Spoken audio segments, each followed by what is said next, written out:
So chapter 3, 4, and 5 are really the essence of this course, okay? So in chapter 3 and then to 4 and 5, we talk specifically about how to perform Fourier analysis on signals, okay, on a large class of signals, okay, or most practical signals that we would encounter. And we start this discussion focusing first on periodic signals. Okay, periodic signals. Right. So the main concept here is as follows. Okay.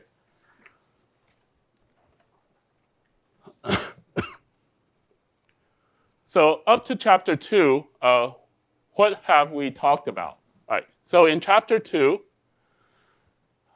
we learned that all signals in discrete or continuous time can be written as linear combinations of these time-shifted impulses. Okay? So we know that all signals can be written as superpositions or linear combinations of these time-shifted impulses. Right? So in discrete time, this is delta of n minus k. In continuous time, this is delta of t minus tau. Okay? Now, every time-shifted impulse has a corresponding time-shifted impulse response. Okay? So if you insert delta of n minus k into a linear time-invariant system, your output would be h of n minus k. Right? So delta of n minus k produces an output of h of n minus k. Okay? Now, if your input is a superposition of these time-shifted impulses, then your output should be the same superposition, with the same coefficients of the output of the response to these time-shifted impulses. Okay? So this is the key message that we learned in the previous chapter. Okay? So because the input can be written as a superposition of time-shifted impulses, the output should also be the superposition of the response to these time-shifted impulses. Okay? Right? And this is due to the superposition property of linear systems.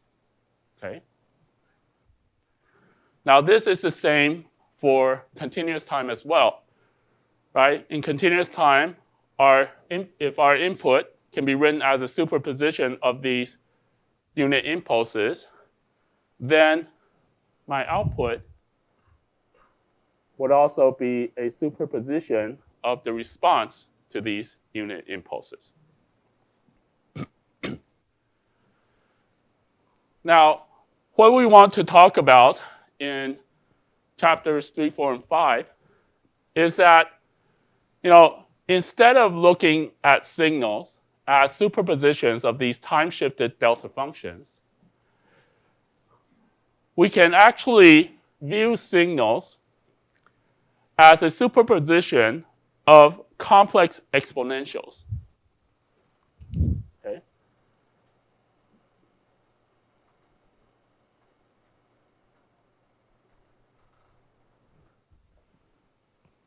So other than viewing signals as superpositions of unit impulses, we can actually view a large class of signals as superpositions of complex exponentials.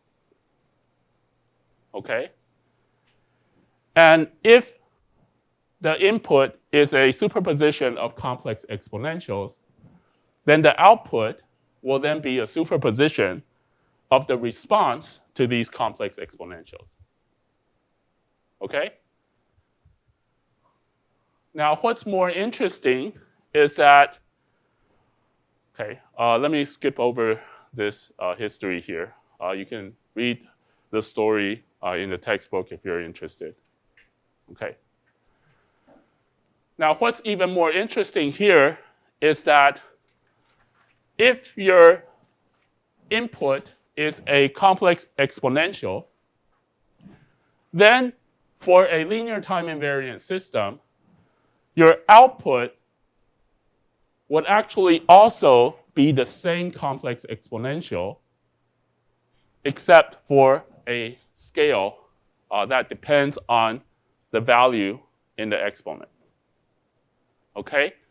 And this is also true for discrete time as well. Okay? So now if your input can be represented as a linear combination of certain number of complex exponentials, then this means that your output will also be a superposition of the same set of complex exponentials. Okay? All right. So this is what's really cool about the Fourier analysis, right? So if you're inserting into a system a complex exponential, you will get the exact same complex exponential out at the output of a linear time invariant system, except for an additional scale, h of s. Okay? And this is the same for discrete time as well. But in discrete time, instead of writing the complex exponential as e to the power st, we're accustomed to writing it as some complex number z to the power n. Okay? So if you insert z to the power n, you will get at the output the same z to the power n, but with a scale h of z. Okay.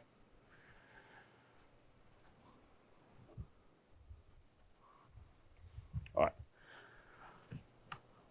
Now, in general,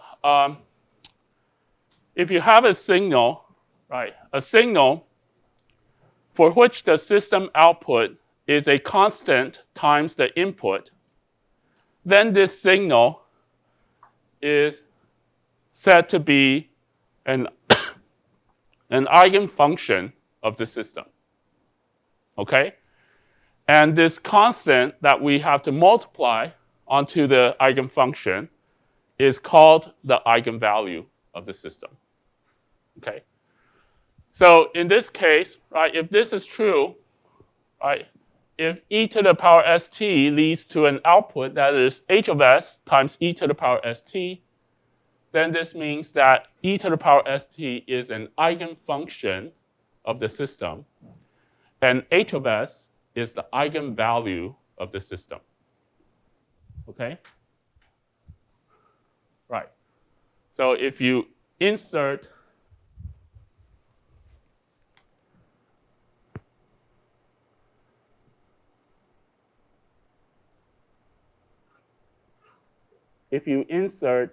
a complex exponential into a linear time invariant system, you will get a scale of the same complex exponential at the output. Okay? So whenever inserting a function gives you the same function at the output, this function is called the eigenfunction of the system. And the additional scale here is the eigenvalue. Okay? So this is the same for discrete time. If you insert zn, you will get at the output h sub z of zn.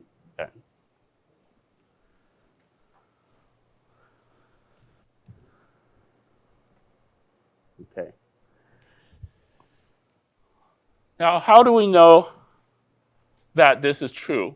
Okay, so it's actually quite straightforward to show that this is true for an LTI system. Okay. So we show this through direct computation. Okay. So suppose that we have an LTI system with response h of t, and we insert a input, we insert a signal that is equal to this complex exponential. Okay, so I'm saying this is a complex exponential because S here can potentially be any complex number. Okay.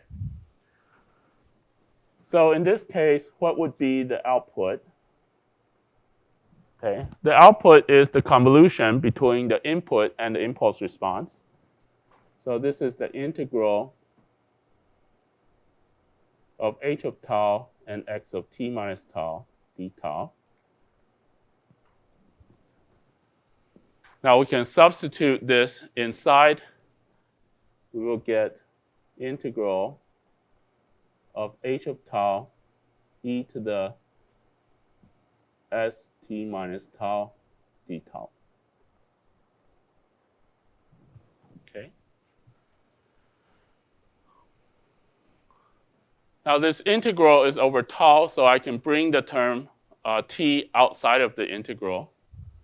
So this will give me e to the st, the integral of h of tau e to the minus s tau d tau. Okay. And this here is the function h of s. Okay. So we have shown that with input, that is a complex exponential e to the st, the output is h of s times the same complex exponential e to the st. Okay. Now, not only did we show that e to the st is indeed an eigenfunction of an LTI system, we also showed how to find the eigenvalue. Okay. So the corresponding eigenvalue, h of s, is the integral of h of tau e to the minus s tau d tau. Okay?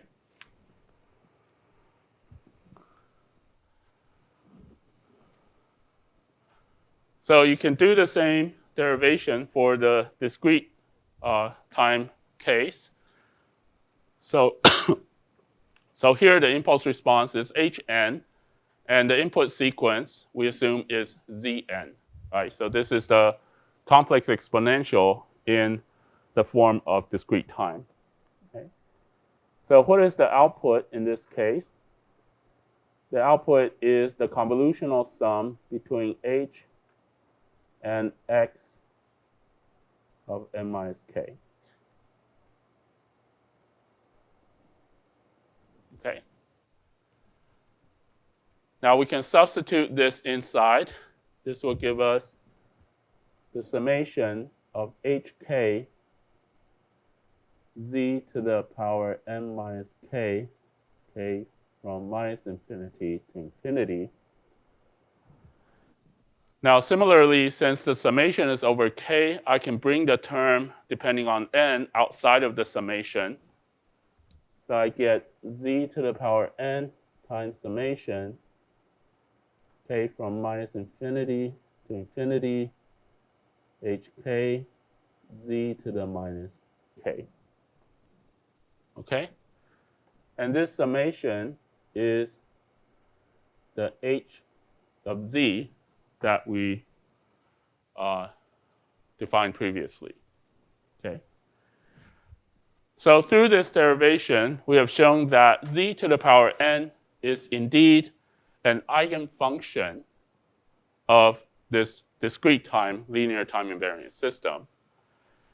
All right. So we can write it as h of z times z to the n. Okay. And we also showed how to find the eigenvalue. The eigenvalue is just the summation of hk z to the minus k, k from minus infinity to infinity.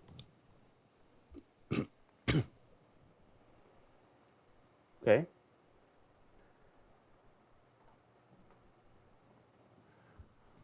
Right. So this is the eigenfunction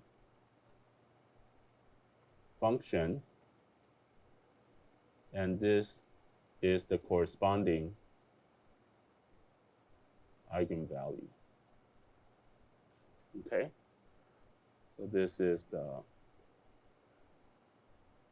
eigenfunction, and this is the eigenvalue.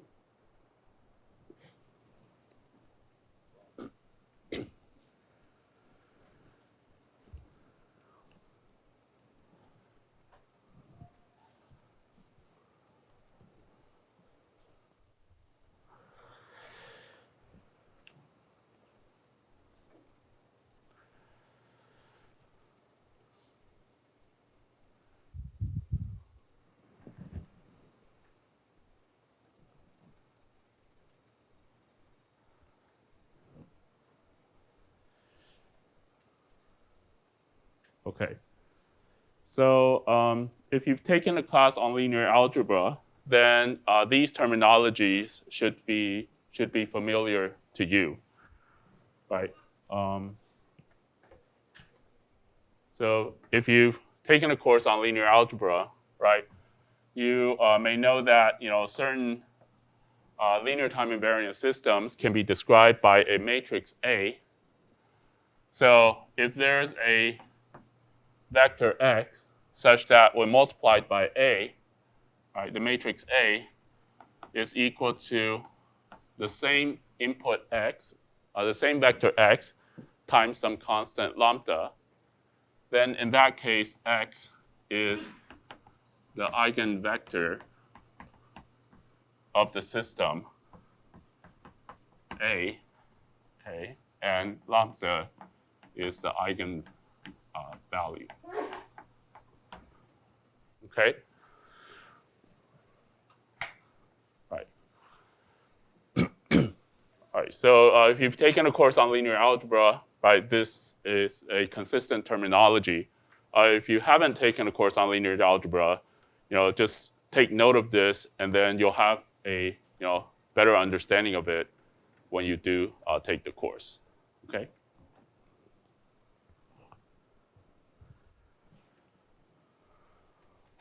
All right.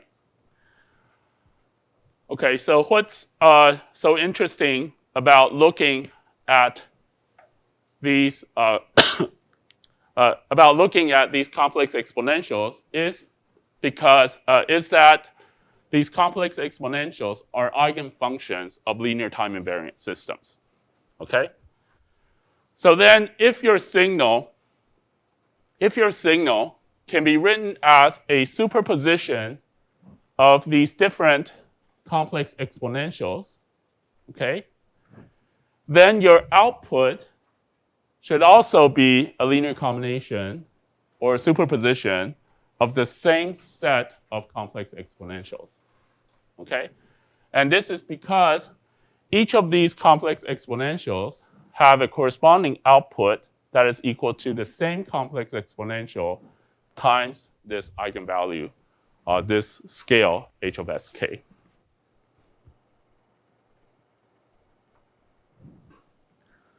Okay? So we know that e to the skt has an output that is equal to h of sk times e to the skt. Okay, and similarly for the discrete time case, because each complex exponential is transformed to h of zk times zk to the power n. Therefore, a superposition of zkn will have an output that is the superposition of h times zkn. Okay?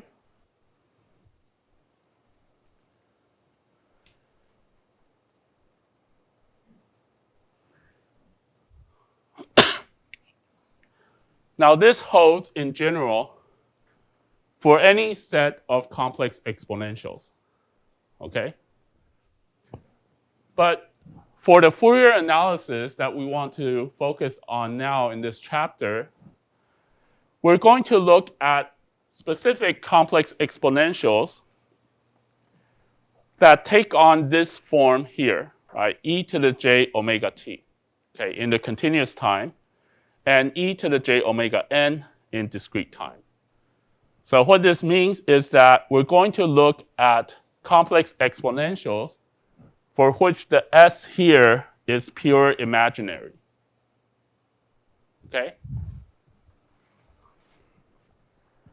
So for the Fourier analysis that we want to look at, we want to choose s that is pure imaginary, right? So basically choosing s equal to j omega, or in the discrete time case, this would be choosing z equal to e to the power j omega, okay? And why is this case so interesting to us?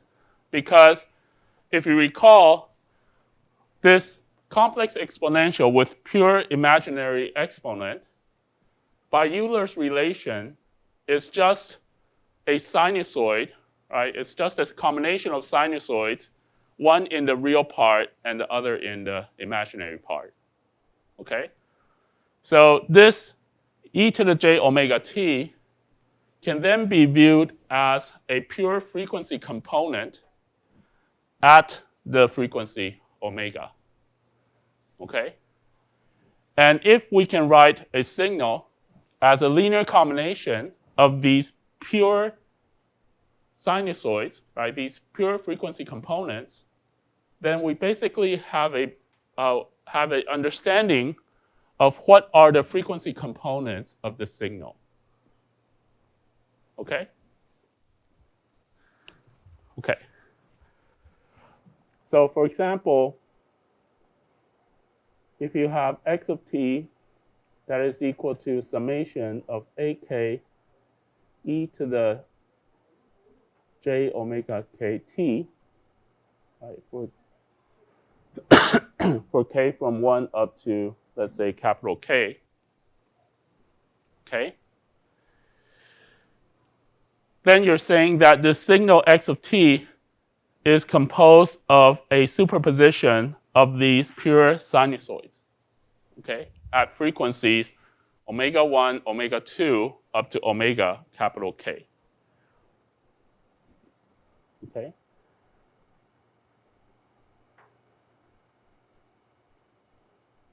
So these are sinusoids of frequency omega 1 to omega k.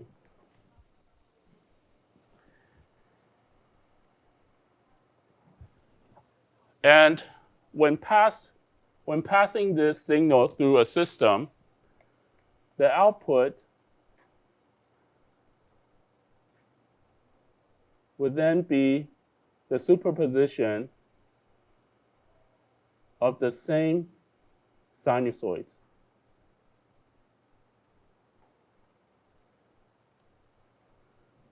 Okay?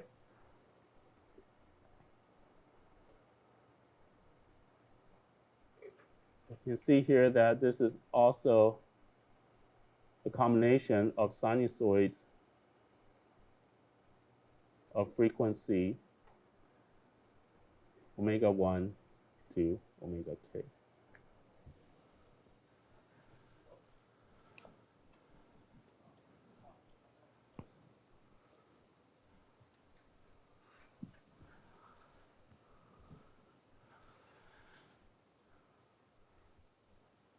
Okay. So what this is saying is that, if you pass a pure frequency through a linear time invariant system, your output should contain of a signal also at that frequency. Okay? Right. So this is only when the system is linear. Okay, this is only when the system is linear. So an example of a system could be in a communication system, this could be the channel that we experience over the air, okay? So if we emit a signal at, let's say, 2 gigahertz, okay, which is the frequency you would use in your mobile phones, then you expect that at the receiver side, you will also receive the signal at the same frequency of 2 gigahertz, okay? So if that is the case, right, if you transmit a signal at 2 gigahertz and you also receive a signal at 2 gigahertz, this means that what you experience in between is a linear time-invariant system, okay? Now, if you've been to a KTV, right, they have these functions that help you convert your voice into, let's say, a male voice into a female voice, or a female voice into a male voice. So in those systems, right, those systems, when you speak, right, like for me, I'm speaking at a lower frequency, but at the output of the system, you hear something that is at a higher frequency. So that system would then be,